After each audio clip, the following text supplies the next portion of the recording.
Let them, cook a little bit, fry up on the flat top, and then I put them on the tortilla with the cheese. Wow. I throw in fresh.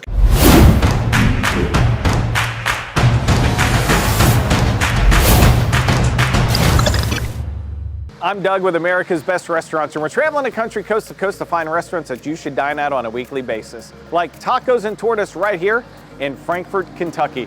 We're going to sit down and talk to Juan and profile 4 menu items that you have to try the next time you are in Frankfort. 3 of them are entrees per se. 1 of them is a killer dessert. So why don't you come with me? Let's go meet Juan and check out TT's.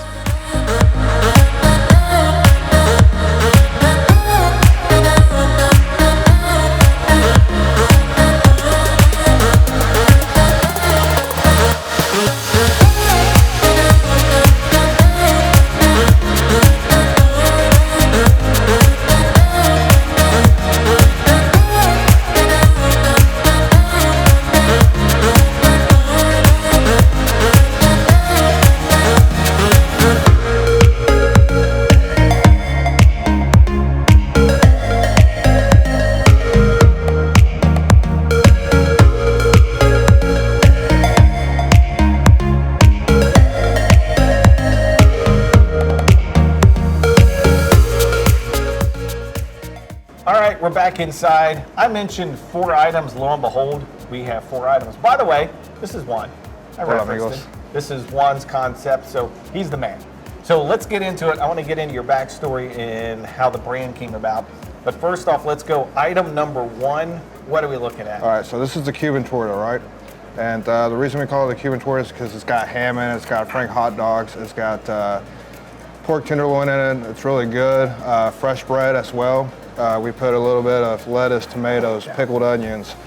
We pickle the onions in jalapeno juice, so you get a little bit of kick to it. We throw in a mayo jalapeno sauce as well. So you get a lot of flavors once you get a bite into it. No kidding, that's good. You like that? That is good. How did you come up with all the ingredients? I mean, I'm always fascinated on how something goes from the head to the plate. How do you come up with it? So basically, I just like to mess around with different ingredients and different seasons, and I was like, you know what, this would be a good combination with the hot dogs and the ham and all that. And in Mexico, a Cuban sandwich is something that's really popular where we come from, the city we come from, the communities, especially in like Degollado. That's where we're from. So like you would go down to the plaza like on lunchtime, and you would order like a torta. A Cuban torta, and that's what they usually come up with. But I just added a little bit of twist to it, like the pickled onions, the mayo, and just trying to keep everything a little bit more fresh. Because down there we don't have refrigerators. You're basically just walking up to the stand, they're making everything for you, and you don't even know if it's room temperature or not. But hey, what the heck, 10 pesos, less than $1, Get it and go. You're good and go. And the fries, we actually season those with a family season. We've had it around since 2000. Our first restaurant was in Tennessee called Garcia's, and that's where the season came upon. A lot of people have tried to copy it. I've sold it on the side as well, but it's something really unique. That is good. It's like, I mean, it just, like I said, man, it's like a boom in your mouth when you. Yeah, there's all kinds of seasonings, and there's been various fries over the hundreds of episodes we've shot. That first bite into that, this is different. I'm not even going to ask because I know there's no way you would tell us anything about it. I wish I could. But this truly is like family secret, lock and key.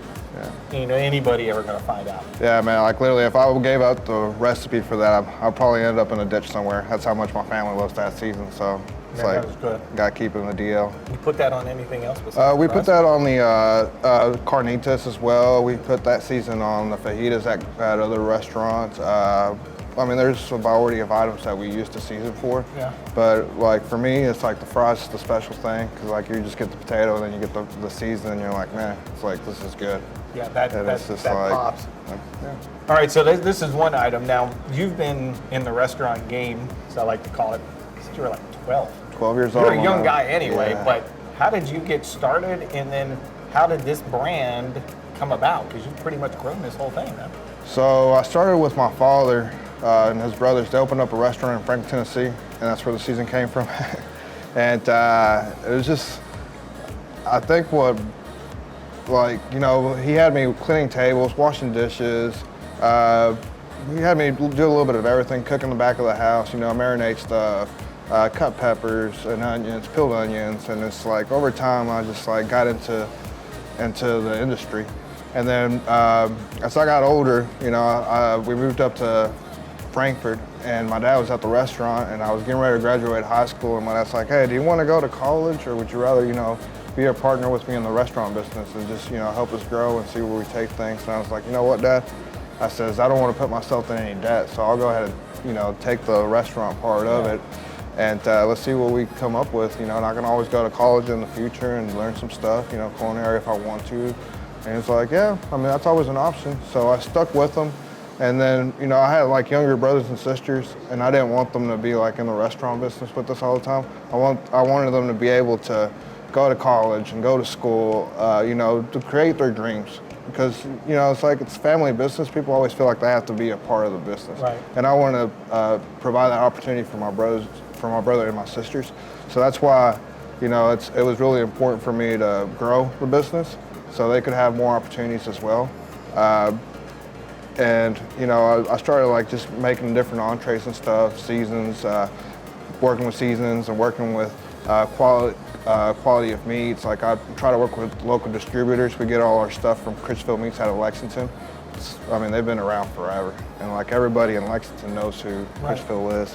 And, you know, I just try to have, you know, I try to just be on point with everything that we do. Put a lot of love into the items, put a lot of, you know, consistency. I bring that up a lot because if the product's not consistent, next time a customer comes in, they're like, man, this taste is different this time. Like, what'd you do different? And it's like, no. It's like, it's gotta taste the same, it's gotta look the same presentation, and it's gotta be able to sell every time a customer comes in. And Makes perfect sense. That's what we came upon. Dude, that's crazy good. Thank you, right. So let's go. We have 2 items here. All right, so we have the fish taco and the shrimp taco. The fish taco, we use fresh grouper, and you're getting ready to bite into the shrimp taco. So what we do with that is we actually grab a tortilla, we put mozzarella cheese on it, let it melt. I put the shrimp on the flat top. I let them, you know, cook a little bit, fry up on the flat top, and then I put them on the tortilla with the cheese. Wow. I throw in fresh I throw in a chipotle tartar sauce on them, then fresh cabbage, pico de gallo, and avocado guacamole. And I mean, like That's amazing. Yeah, we've been selling a lot of those, my man. I could see why I'm not taking just 1 or 2 bites. I'm gonna finish this one. Yeah, just wait till you try the fish tacos. It's good too, man. Holy cow. And with the fish taco, what we do is we grab the tortilla, we cook the fish, fry the fish on the flat top, let it grill up completely. Then we put the same thing, the chipotle tartar sauce, the cabbage, the pico de gallo, fresh avocado guacamole, and I mean the fish, I marinate it in lime juice and another season that we have in the family that's been around. And it's just, you know, it kicks. It has a good kick to it. We have sauces too that people like to put on the tacos. So it's addicting, isn't it? Yeah, it is. Yeah, man. That is, wow. Thumbs up. Yeah, thumbs up. So we're gonna skip straight to dessert. All right. What is this delicious looking? So this is a cheesecake chimichanga. And what I do is I grab Mexican caramel, and it's basically, the caramel is cooked with a little bit of alcohol, so you'll get a good flavor to it. And then we put a raspberry sizzle on it. And then we have cheesecake in it, fresh cheesecake. So once you bite into it, man, you should be able to taste it. I mean, it's really good. You get all the flavors. This is a top seller at all the restaurants. Sounds like you're daring me. I dare you, my man. Okay, I'm gonna go ahead and you go ahead and keep talking. Yeah, my man. And you know, over time, it's just been something that people really enjoy coming here and ordering. Just, you know, and we try to keep all our items and our ticket orders under 10 minutes here. So, like, you know, the customer you know, they have a certain period of time they have to get into work and go back to work, then we're able to provide these items to them. So it's all about fast timing here. If I didn't have messy hands, I would hug you right now. No. Man, I'll give you a napkin, man. I'll still take a hug, but not right now. Okay, here we go. That is, oh my gosh, that is good. Okay, let's get to the last item here. All right, These so are like crazy looking fries. yeah, so these are the TT's fries, and what I do with these fries, it's like the same thing I fry. I throw in the family season. I put in fresh black beans, fresh steak. The steak, we cook it with a tomatillo sauce, so you get a lot of spice to it, heat to it, and then we add a little bit of shredded cheese, queso sauce, sour cream, and fresh guacamole on top, and pico de gallo. Those fries are already crazy enough, Yeah. crazy good. Now you throw everything else on top of it. And That's nuts. yeah, so that's why we call them the TT's fries, because you know they represent the business. You're like a culinary genius with all this, dude. Wow, Juan is the guy. So these are just 4 of the items. There's a whole lot more. Yeah. We're in Frankfurt, so how can people find you if they're in the Frankfurt area?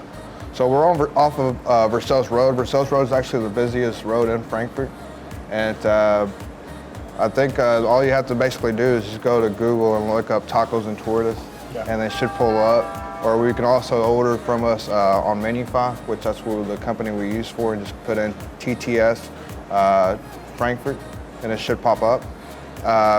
And you know, we're pretty easy to find. We're off the main road to the right next to, if I'm not mistaken, that is an ATM from Commonwealth Credit Union. So shout out to them too.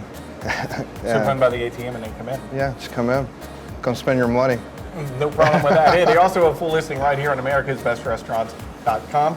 Click the subscribe button below, subscribe to the channel, you'll find out more information. So if you're in the Frankfurt area, if you live around here, this is the place you need to be at on a weekly basis, which is why we do the show.